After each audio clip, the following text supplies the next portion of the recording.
Alguns dizem que a linha entre a vida e a morte é invisível, mas nos hospitais essa linha respira, sangra e às vezes sussurra. Existem pacientes que cruzam, mas voltam. Trazem nos olhos o vazio de quem viu demais e no silêncio contam histórias que nenhum protocolo explica. Marcos era o tipo de paciente que ninguém imaginava ver em uma UTI. Jovem, saudável, bem-sucedido. Empresário promissor, morador de um bairro nobre, postura elegante e fala mansa. Inteligente, educado, daqueles que parecem estar sempre no controle, até que o invisível decide tocar. Era a segunda onda da Covid-19.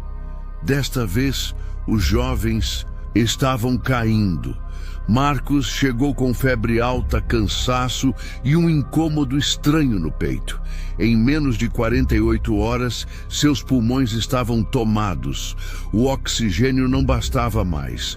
Foi entubado e sedado. Do auge da vida, caiu no abismo silencioso de uma UTI, sem saber em qual lado acordaria, do lado dos vivos ou dos mortos. A equipe se empenhou. A fisioterapia respiratória trabalhou incansavelmente. Manobras de higiene brônquica, posição prona, mobilizações, ajustes ventilatórios milimétricos, tudo. Marcos era jovem, era forte e merecia viver. Entre os profissionais, Leonardo, fisioterapeuta, começava seus dias ainda antes do sol. Às 6 da manhã, caminhava entre os leitos, conferindo sinais vitais, observando detalhes que a máquina não podia registrar. Foi numa dessas manhãs que, ao entrar no temido quarto 7, Leonardo percebeu algo errado no leito 701. Marcos parecia morto. Os sinais vitais no monitor estavam estáveis.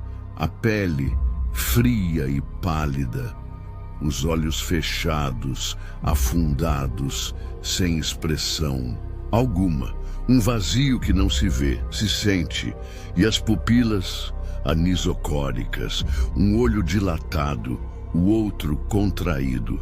Leonardo soube na hora. Sangramento cerebral, silencioso, irreversível. A sombra da morte voltou a cair sobre a equipe.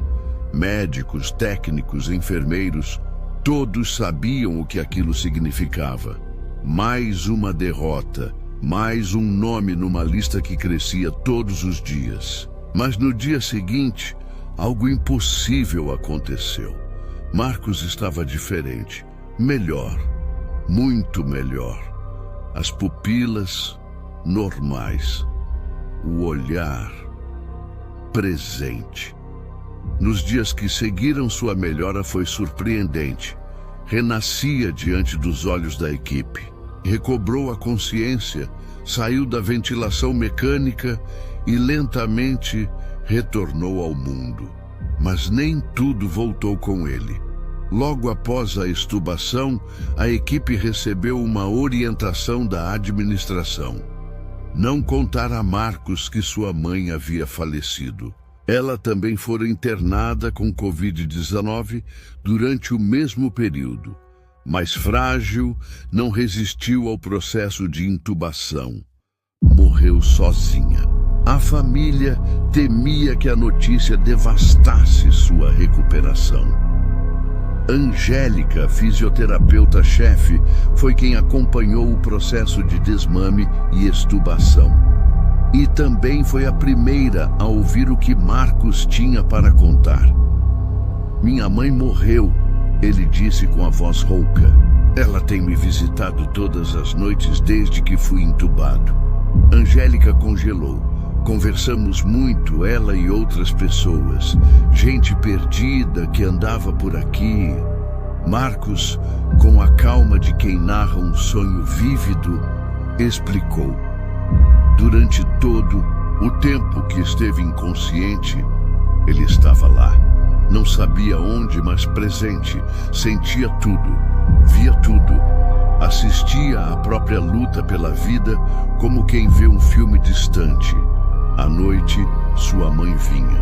Falava com ele, consolava, esperava. Mas no início, nem tudo era luz. Marcos contou que fora levado ao umbral, um lugar escuro, frio, onde vagava perdido. Gritou por ajuda, implorou, até que, em algum momento, foi ouvido. E então, um túnel, longo, cheio de pessoas caminhando na mesma direção, um caminho silencioso, mas cheio de propósito. Estou voltando para casa, ele pensou, mas não chegou a atravessar. Alguém ou algo o impediu. Ainda não é a sua hora, me disseram. Mas eu queria ter ficado. Lá era paz, aqui é barulho, dor, peso. Marcos voltou contra a própria vontade. Dias depois, teve alta, sem sequelas, sem sintomas, clínica e neurologicamente estável, mas com o olhar de quem viu demais. Hoje leva uma vida normal, trabalha, sorri, respira. Mas quando alguém pergunta se está feliz, ele hesita e diz apenas: "Tô conformado." Nem todos os que voltam querem voltar. E nem todo milagre é um presente.